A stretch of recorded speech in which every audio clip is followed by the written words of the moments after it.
প্রাথমিক বৃত্তিতে সর্বোচ্চ ভালো রেজাল্ট করার জন্য বাংলা কীভাবে পড়তে হবে এই সিরিজের ভিডিওগুলো কিন্তু চলমান আছে। আজকে আমরা পড়ব বাংলা বইয়ের পাঠ 9।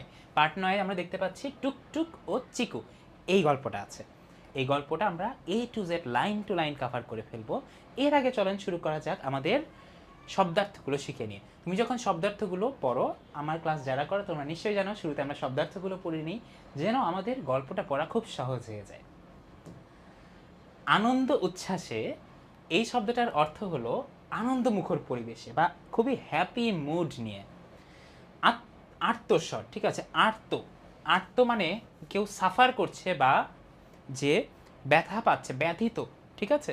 আর্তস্বর মানে কি, তাহলে ব্যথিত বা ব্যথাসূচক শব্দ, ঠিক আছে। কাতর ধ্বনি, ব্যথায় আমরা যেরকম সাউন্ড করি। আলতো করে, আমরা বলি না যে এটাকে আলতো করে ধরবে, আলতো করে মানে কি আলগোছে, ঠিক আছে। আলগোছে শব্দটার মানে কি আস্তে করে, খুব নমনীয় মোলায়েম ভাবে। ওকে। কঙ্কালসার শব্দটার অর্থ হলো শরীরে হাড় ছাড়া কিছু নেই এমন, ঠিক আছে। আমরা এটাকে রূপক অর্থে অনেক সময় বলি যে তুমি দেখতে এমন হয়ে গিয়েছো কেন, কঙ্কালসার মনে হচ্ছে বা অনেক চিকন হয়ে গেছে, এরকম।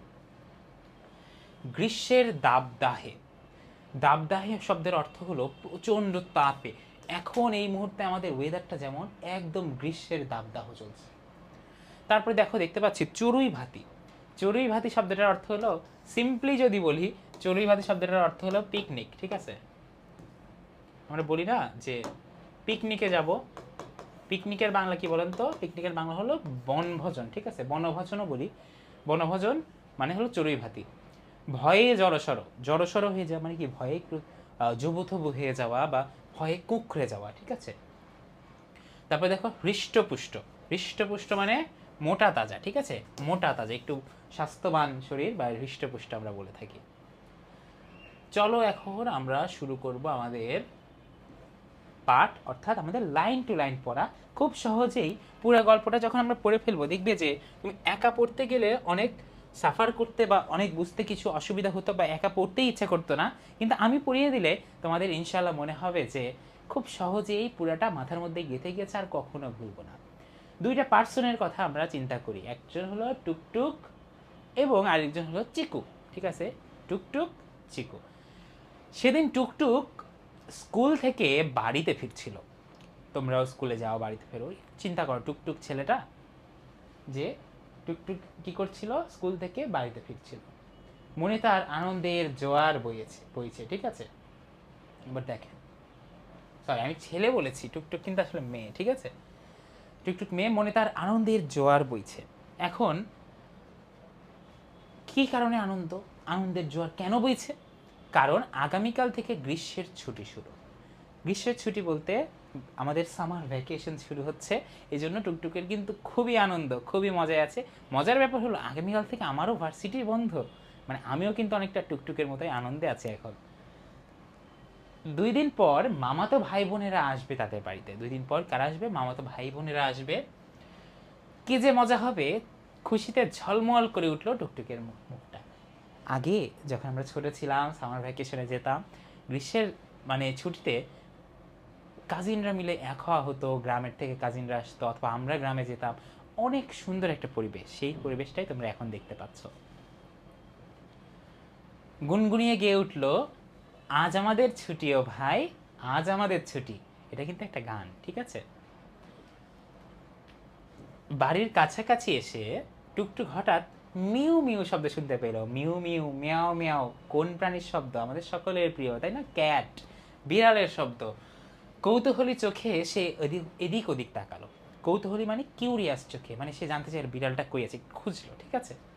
এবার দেখেন, শব্দ শুনে এগিয়ে যেতেই টুকটুক বাগানের কোণে একটা বিড়াল ছানা দেখতে পেল। শব্দ শুনে যখন সে এগিয়ে গেল, বাগানের কোণে সে একটা কি দেখতে পেল? বিড়াল ছানা দেখতে পেল। ছানাটি ভয়ে জড়সড় হয়ে কাঁপছে। বিড়াল ছানাটা কিন্তু ভয়ে জড়সড় হয়ে কাঁপছে, অর্থাৎ সে ভয়ার্ত অবস্থায় ছিল। কাদামাটি মাখা কঙ্কালসার শরীর নিয়ে মিউ মিউ করে রাখছে। বিড়ালের বাচ্চা আমরা কিন্তু রাস্তাঘাটে অনেক দেখি, অনেকেই আশেপাশে দেখে চলে যায়। কিন্তু টুকটুক কিন্তু এমন মেয়ে না, টুকটুকের মনে কিন্তু সিম্প্যাথি এবং এমপ্যাথি দুইটাই আছে। মনে হচ্ছে তার একটা পা কেটে গেছে। উদ্বিগ্ন দৃষ্টিতে টুকটুক, উদ্বিগ্ন মানে কি জানো? উদ্বিগ্ন মানে চিন্তিত। দৃষ্টিতে টুকটুক চারদিকে তাকালো, কাউকে দেখতে পেল না। টুকটুক এবার বিড়াল ছানাটির কাছে গিয়ে বলল যে তুমি একা, ভয় পেয়েছো? বিড়াল ছানাটি মুখ তুলে তাকালো, চোখে যেন পানি। আমরা প্রাণীর ক্ষেত্রে একটা জিনিস দেখবে যে প্রাণী যখন কষ্ট পায়, সেটা গরু থেকে শুরু করে কুকুর, বিড়াল সবাই যখন কষ্টে থাকে, তুমি তাদের চোখে কিন্তু অশ্রু দেখতে পারবে। প্রাণীরা কিন্তু কাঁদে না, ব্যাপারটা এরকম না কখনোই, ঠিক আছে? তাদের মধ্যে ইমোশন আছে। তাদের সৃষ্টিকর্তা আমাদের যেমন মানুষ হিসেবে তৈরি করেছেন, তাদের ডেস্টিনিটা ছিল এরকম যে তারা তাদেরকে কিন্তু অ্যানিমেল হিসেবেই সৃষ্টিকর্তা, একই গড, একই আল্লাহ তৈরি করেছেন তাদের। সো তাদের প্রতি সিম্প্যাথি থাকা আসলে কতটা প্রয়োজন বুঝছো? প্রতিটা সৃষ্টির প্রতি আমাদের সিম্প্যাথেটিক থাকতে হবে। দেখো, ভয় পেয়েছো? বিড়াল ছানাটি মুখ তুলে তাকালো, চোখে যেন পানি।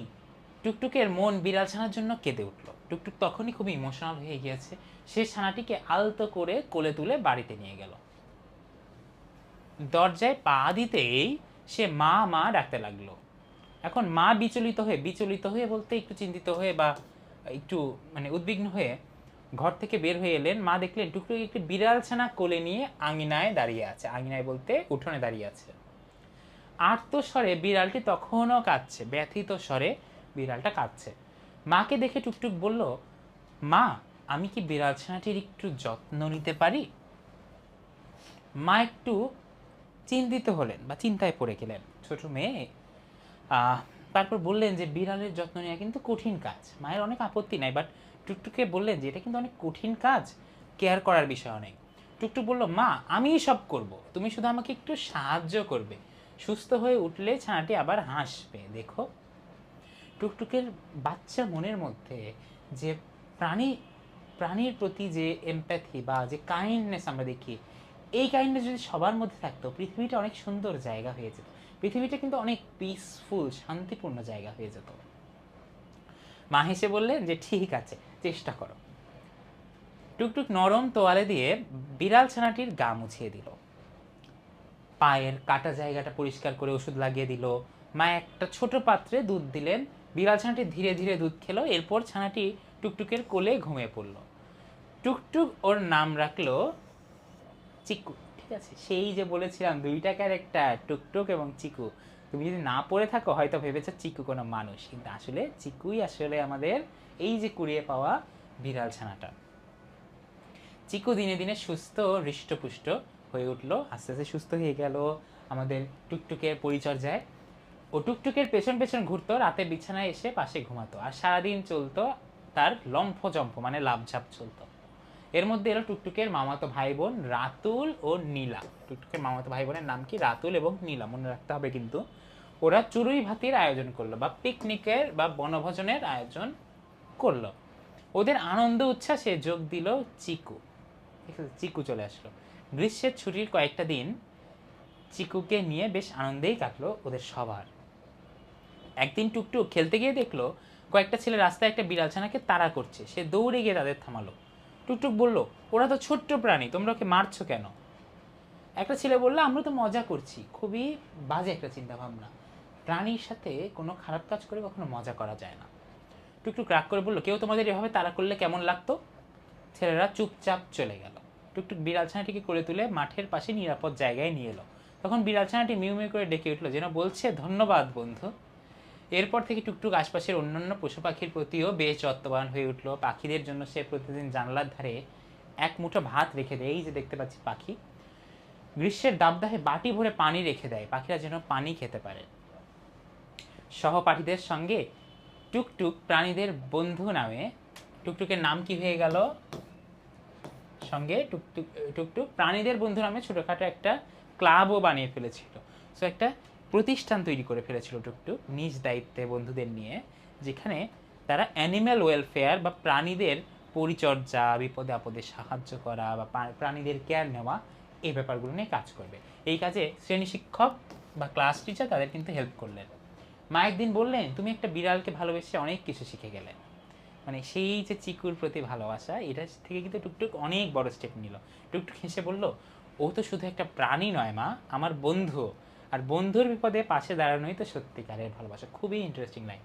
বন্ধুর বিপদে পাশে দাঁড়ানোই তো সত্যিকারের ভালোবাসা। সেখানে ছোটোখাটো বিপদ থেকে একটা শার্পনার বা ইরেজার ধার দেওয়া থেকে শুরু করে জীবনের অনেক বড় পর্যায়ে যখন বড় হয়ে যাবে, তখন বুঝবে বন্ধুর বিপদে, সকল রকমের বিপদে যে এগিয়ে আসতে পারে, সেই আসলে প্রকৃত বন্ধু। এই যে আমাদের টুকটুকের যে গল্পটা, খুবই অসাধারণ একটা কিন্তু গল্প। আমাদের ব্যাচে জুন মাস থেকে আমাদের প্রাথমিক বৃত্তির এক্সক্লুসিভ অনলাইন ব্যাচ শুরু হবে। সেখানে কিন্তু আমি প্রতিটা টপিকে এভাবেই লাইন টু লাইন পড়িয়ে দেবো এবং এক্সারসাইজগুলো সলভ করে দেবো, এবং কী টাইপের কোশ্চেন আসতে পারে বা আমাদের বাংলা ব্যাকরণ বা ইংলিশ গ্রামারের সাথে কি কানেকশন আছে এই টপিকগুলোর বা বইয়ের টপিকগুলোর, এগুলো কিন্তু আমরা এগিয়ে দেবো। আমাদের ব্যাচ সম্পর্কে যদি জানতে চাও, অবশ্যই আমাদের হোয়াটসঅ্যাপে মেসেজ করো অথবা পেজে মেসেজ দাও। আমি কিন্তু ক্লাস নেওয়ার জন্য থাকবো, তোমরা থাকবে তো? ঠিক আছে, পরবর্তী কোনো লেসনে তোমাদের সাথে কিন্তু দেখা হবে, প্রতিনিয়ত দেখা হতে থাকবে। ইনশাআল্লাহ ভালো থাকো, সুস্থ থাকো। পরবর্তী কোনো একটা ক্লাসে দেখা হবে। আল্লাহ হাফেজ।